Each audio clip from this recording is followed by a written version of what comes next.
ඔන්න ඉතින් අදත් ඇවිල්ලා තියෙනවා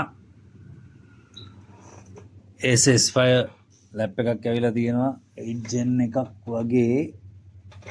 ඔව් E5 series එකක් ඇවිල්ලා තියෙනවා hinges නේ. hinges කැඩිලා. හදලා බලමු.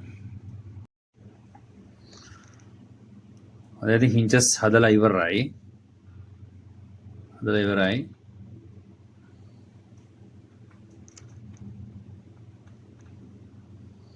නම් ස්මූත්ලි හරනවා වෙන ප්‍රශ්නයක් නෑ.